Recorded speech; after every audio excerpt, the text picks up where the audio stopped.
Hey, it's Natasha. And Khalil Nurse. And we are the co-hosts of Woke and Free. Thank you for tuning in to our 24th episode of Woke and Free. If you've been tuning in every week for Woke and Free Wednesdays, you know that Woke and Free is all about being real and honest with each other and you. And we talk about everything and anything that's important to us, to you, and the world, and nothing is off the table. In this episode, we're talking all about immigration and how people really feel about what's going on in the United States. But before we dive deep into that subject, we have a couple of ground rules to cover. First, have you subscribed to Woke and Free on iTunes, TuneIn, Stitcher, Google Play, YouTube, SoundCloud, and iHeartRadio? If not, please do so. We greatly appreciate your love and support for what we're doing. Secondly, please share the episode with your friends and your family. Share this episode, share previous episodes. We greatly love and appreciate all your support. And then lastly, have you hollered at us on Facebook, Instagram, and Twitter at WokeNFree? If not, don't be shy. Each week, we like to share a little bit about us before we dive into the topic for the episode. Last week, we shared one thing we did as a child that we no longer do as an adult. But in honor of Valentine's Day, this week we will be sharing the perfect Valentine's Day gift we'd like to receive on that special day. So you could start it off, darling. All right. So in talking about Valentine's Day, I definitely would say there are a lot of different candidates for what I love to receive. First and foremost, I'm a passionate lover of sugar. For all you out there who agree with me, holler, right? Any form of candy, cakes, sweets, anything in between. Yes, yes, yes. Also, shout out to Voodoo. Khalil knows oh too well how many movies I like to collect. And that's always a really good choice as well. A movie that I've been dying to see or have seen 1,000 times but want to own. And then, of course, spending time with you, my love. Those are great candidates for perfect V-Day gifts. But how about you? You listed a whole bunch of gifts. I tried to sum mine up with just one. So if I was to have one, I would just get a subscription to well-sourced steak for a year. Wow, not even a video game or anything, huh? No, if I can get steak, it'd be like a subscription thing. So if I get a new type of steak each month, that'd be good enough for me. Okay. I don't know if that exists, but that would be just that'd be a nice gift for V-Day. Okay. Well, everyone listening, if you know of a steak subscription company, that is one thing to holler at us on social media about. Okay, so since we're done talking about food, I think we should move on to the topic for today. So immigration, right? It is definitely applicable to most people in this country. And you know who likes to talk a lot about their thoughts on this subject. So my first question would be, what are current day pressing immigration issues that are constantly in the news and that's of importance to most people? DACA is definitely one of them. It's been the heated talk over the past months. What is DACA actually, though? According to a Rolling Stone article by Tim Dixon, it gives legal status to children brought into the country illegally. So far, 800,000 children have taken advantage of this relief, and they are studying, working, and serving in the U.S. military. This program is set to end in less than a month from now. The deportation of those without the status would cost the federal government $60 billion and cost the American economy $280 billion over 10 years. So yeah, that's definitely something that the ladies of The View keep talking about over and over again.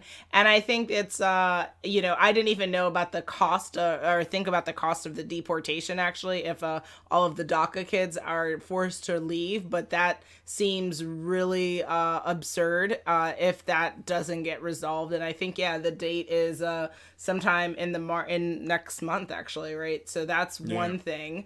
Another thing that is actually of issue is the border wall, right? The border control wall. So According to BBC, our president, Trump, has set in motion essentially what he talked about during his campaigning period, which was he wants an impenetrable, physical, tall, powerful, beautiful southern border wall between the U.S. and Mexico. Supposedly, our president wants this to be a wall where the border is 1,900 miles, and he wants the wall to cover 1,000 miles, and then natural obstacles will take care of the rest.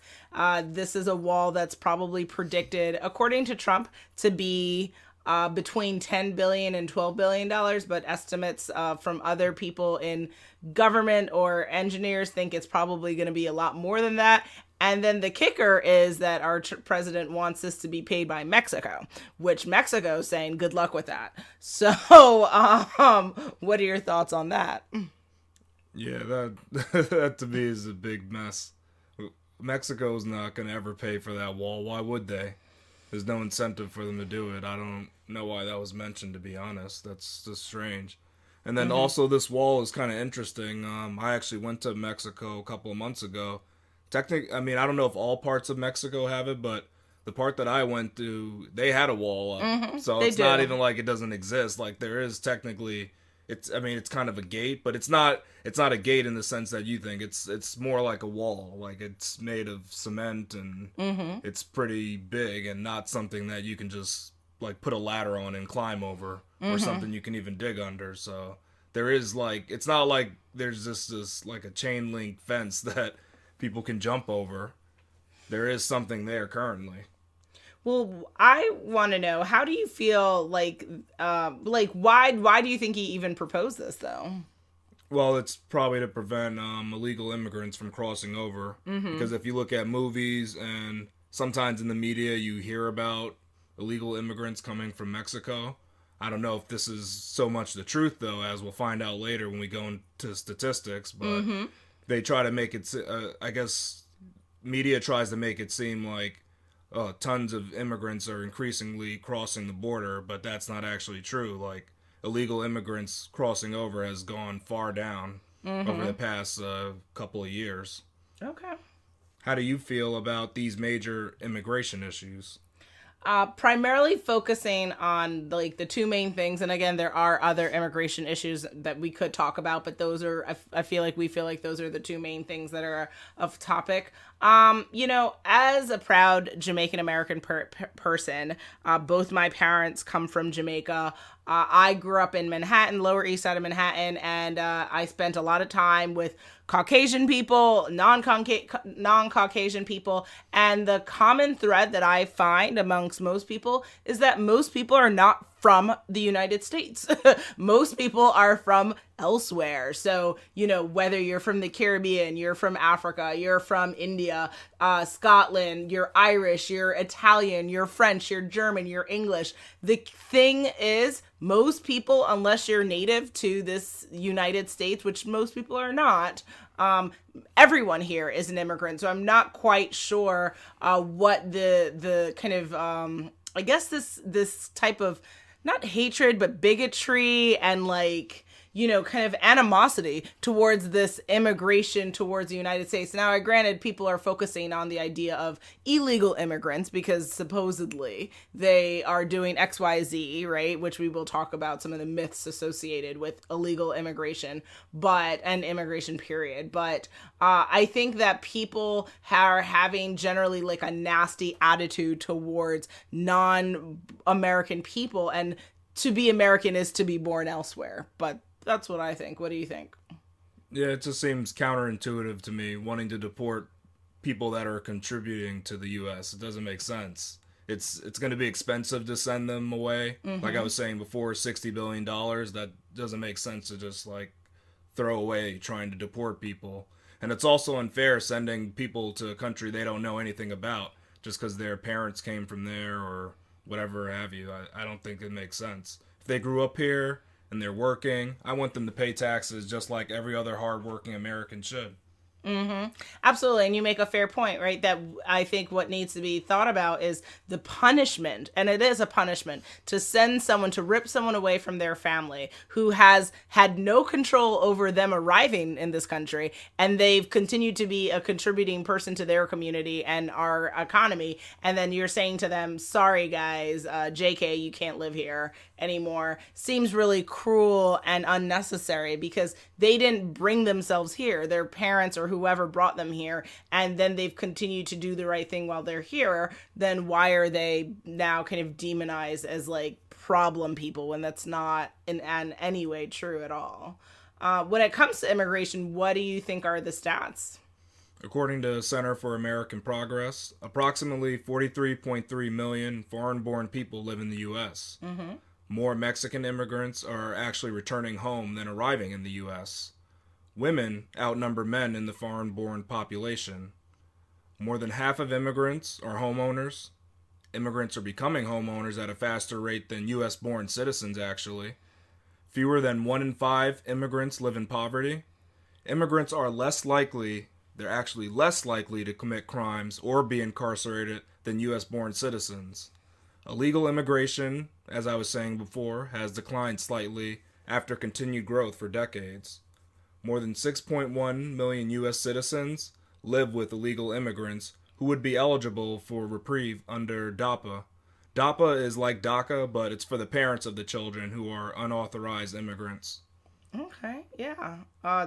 Those are some really great stats. I think I will see if I have any more to add to that. Pretty much, I mean, I think you hit it all. I think the key that people need to remember is that I think that what you mentioned is not what I see currently reported, right? When we hear reports about immigrants, we don't hear about them being homeowners. We don't hear about them contributing to the economy. We don't hear about the fact that there are people actually leaving more than they're coming. So, what the hell is that about? Like, Yeah, that's pretty funny. But I just think it's the one point I'd make is, like I was saying before, the immigrants, the illegal immigrants, they're not the ones committing the crimes. That's not happening. I don't know where that mentality came from. I have 2 words for you. Fake news. How does the public feel about immigrants in the U.S.? According to the Council on Foreign Relations, there was a 2017 Gallup poll that found that 71% of Americans considered immigration a good thing for the United States. A year earlier, as many as 84% supported a path to citizenship for undocumented immigrants if they met certain requirements. And then in a separate Gallup poll that found that among Republicans, support for a path to citizenship, 76%, was higher than support for a proposed border wall, which was 62%. So I think that means people get the obviousness that these are immigrants as a whole are offering something that is valuable and needed in our country, as opposed to people who vehemently oppose it. Yeah, I mean, that's coming from both sides, the Republicans and the Democrats. It seems that Americans are mostly okay with immigration. The main question that comes up is whether these immigrants are taking jobs away from American citizens.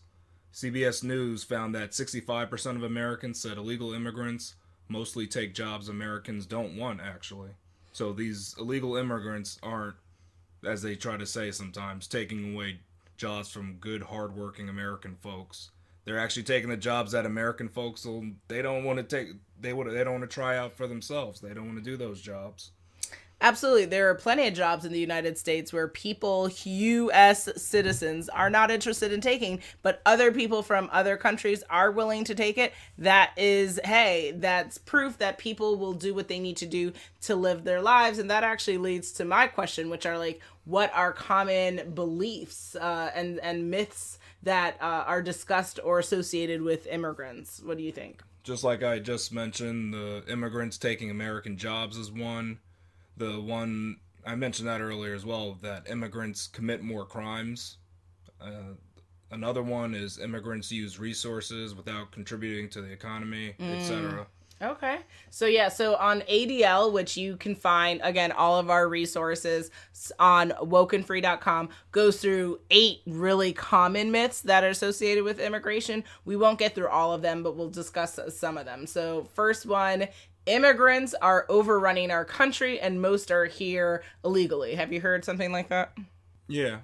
Okay, so in fact, that is not true. It is true that there are more immigrants living in the U.S. now than before. However, the percentage of immigrants in the overall population is not much different than any other times throughout our history. So today, immigrants make up approximately 13% of our population. From 1900 to 1930, immigrants made up between 12 and 15%.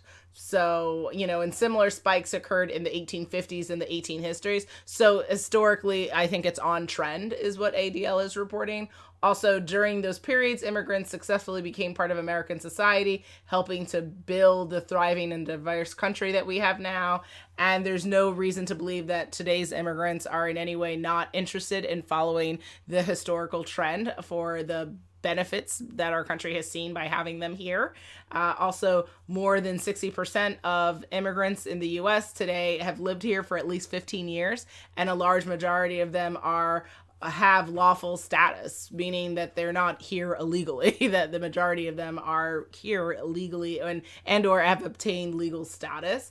And of the approximate 41 million that were in the U.S. in 2013 at the time, there's more now, close to 47% were actually naturalized. So I think the stats, and there's some more stats there, but essentially what they're saying is that when people do come here, they do make an attempt to actually become, to get the citizenship status, to not just be here illegally, as some people might report, aka fake news.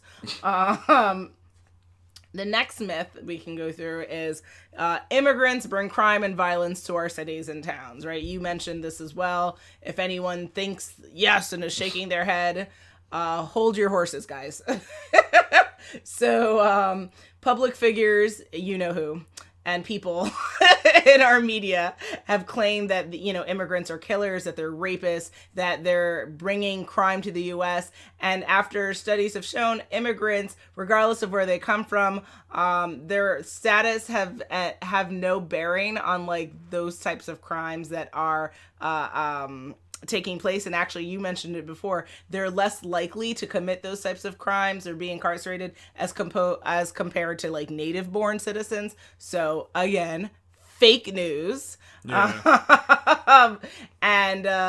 Actually other studies, according to ADL, other studies have in fact shown that the crime rates are the lowest in states with the highest immigration growth rates. So that's interesting. Take that. Another myth to go over. Immigrants hurt our country financially by taking jobs and services without paying tax, right? Okay, so whoever's listening and is like, absolutely, again, let's get woken free. Though some people claim that immigrants are taking job opportunities away from people, they actually help to create new jobs. In addition to buying American and local products, which helps create jobs, immigrants often start their own businesses. And in fact, they're twice as likely to start their own businesses as citizen-born U.S. Citizens. And companies owned by immigrants are more likely to hire employees than companies owned by native-born citizens. So they're not only entrepreneurial, but they're taking the opportunity to employ others. Go figure. And also immigrants... And they do pay taxes too. True. Right? Immigrants... They actually do. collectively pay between 90 and 140 billion. Let me repeat that for y'all. 90 and 140 billion each year in taxes. And a recent study found that undocumented immigrants alone paid more than 11.8 billion in taxes in 2012, which I can't even imagine what the number is now. So not only are the documented immigrants contributing to our economy, we have undocumented immigrants who are also contributing. So tell me how that's an issue. Okay. I won't know. Exactly. I thought green was green. I don't know. Do we not want money? Dude, is that what we don't want your money in you? Instead of taking your money, we'll Yeah. take less. Yeah, we want less money. Too much money is a good thing. Apparently, don't threaten me with a good time. So, another myth to go through. Immigrants are coming to the U.S. and they're here to obtain welfare and other benefits that are given. Hold your horses. Most immigrants who come to this country work hard to take care of their families like anyone else would, right? And many studies have shown that on average, they pay more in taxes than they receive in benefits, meaning the taxes they pay more than cover the costs of things like public education and healthcare. And then with a few exceptions, such as like access to medical care for victims of human trafficking, undocumented immigrants are not actually eligible for federal public benefits such as Social Security, Medicaid, Medicare, and food stamps, according to ADL. So I don't quite know why people believe this nonsense. Myth debunked. Yeah. How about that? Fake news, fake news, fake news, fake news. Basically. Here we go, yo. Here we go, yo. So what's the scenario? Scenario 1. You live in a moderately quaint town that's not quite middle class, but not impoverished either. A nearby neighbor's household seems to have been growing in numbers exponentially. You might usually look the other way, but there's an itch you just can't scratch. Every weekday, you see the same white van come by and pick up a group of people from that house. Should you mind your business? Or maybe it's time to speak with the U.S. Immigration and Customs Enforcement Agency, otherwise known as ICE. What? Khalil. I like. Okay. Let me try to break up my question. Okay. You have a question instead of an answer. I always have a question for your question. So why exactly would I want to call ICE? Well, you see all these. All right, so you see all these people going into the house, and then every day a white van comes out, and a bunch of people jump in the van, and you're just doing this every 5 days during the week. I don't know. Maybe it's a dollar van. Like the but why is so many people getting into it coming out of the same house? Well, do they come back or no? Yeah, but you don't see them come back. You see them in the morning usually before you're going to work or something. Maybe they're construction workers. Like, and they're going to a job site. Like, okay.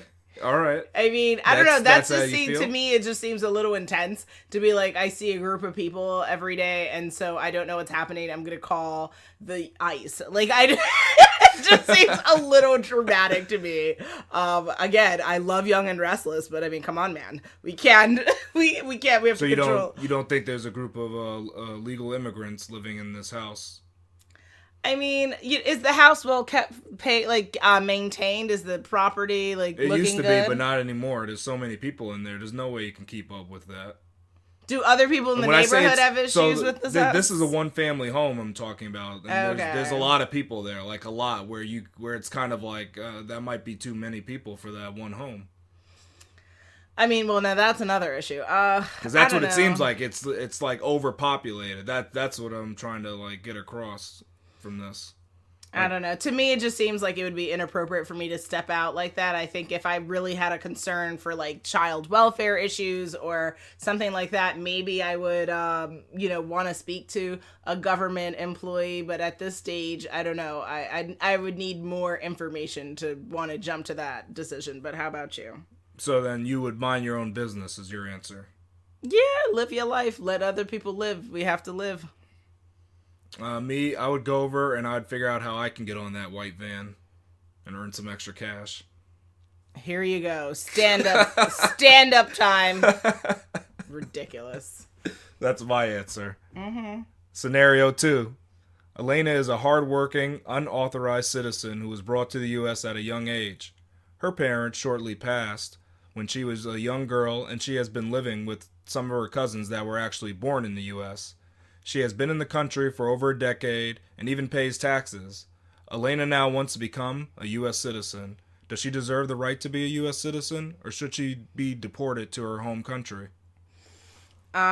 So according to, certain things, I feel like people would come to mind, like questions that would come to mind would be like, is she, like, what are some of has she made any mistakes in this country? Meaning, like, has she committed any crimes, whatever? No. I don't necessarily think that that's the appropriate line of questioning, but I know that for some people, they probably would ask that. Based on those facts alone, I think that someone who was brought here without her control and without her doing and has been a contributing person to our community and has enjoyed being here and wants to stay here, absolutely has the right to be a U.S. citizen if that's what she wants. So my vote would be yes. I think she deserves it and should be given whatever privileges to have the status. Yeah, I agree. She should definitely just be allowed to be a U.S. citizen. I mean, her parents passed when she was young. Like, you can't expect her to go back to this country that she knows nothing about. That's crazy. Mm-hmm. So I think it's best bet, let her stay, and don't pay your what millions of dollars just to take her away, just to take this one person back and legal fees and all that other stuff. It doesn't make sense. No, not at all. Just let her become a citizen. That'll be better. And better for the economy in the long run. Yes, she'll actually continue to pay her taxes. She'll continue to pay taxes. Which will probably be more beneficial for other people than it is for even her own. Yeah. Scenario 3. You overhear a small group of people whispering on the train about countries they'd wish immigrants would never come from. They mention a country your parents come from. What is your initial reaction? Should you take some sort of action? Oh, you tried it. Oh, okay. This has nothing to do with what a certain someone did not say. You tried it. But this scenario has nothing to do with a certain someone did not say. Uh-huh. It has nothing to do. Because that certain someone did not say what the other people said he said. And I'm not saying it was a he. It could have been a she. But that person who said the thing that they did not say, they said they did not say it. You should just stop right now and just call it quits. This scenario just stands on its own. It has nothing to do with any politicians. Great disclaimer, Khalil. Okay, well, this is a scenario that we hear all the time. I just saw something on Facebook, actually, about someone. I mean, people are not only whispering, they now are going around screaming at people saying, I wish you wouldn't come from X country. So this is definitely a scenario that's very relevant for what's going on in this country. Who knows why people feel very comfortable saying this? We'll leave that for you to make that judgment. But I would say that, you can't control what other people think. You can't control what other people say. You can't even control what other people do. You only can control what you say, what you think, what you feel, and what you do. So, my initial reaction is you have a problem with Jamaica. Well, okay. It's clearly wrong, and you should find yourself and find your mind, because you've clearly lost it.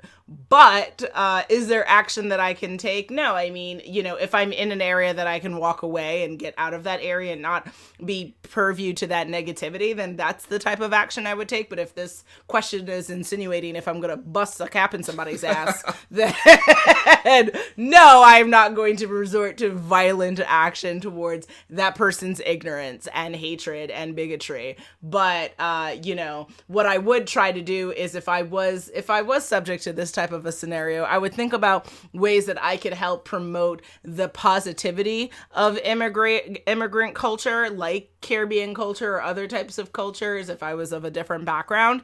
And so that we could maybe in the future, 5-10 years from now, not even think to have people thinking this, because where you come from is beautiful, and we should all celebrate the differences we have between us, not focus on why we don't want people to come from certain countries, because you obviously are not understanding what humanity is about if you could even say something like that. But what do you think?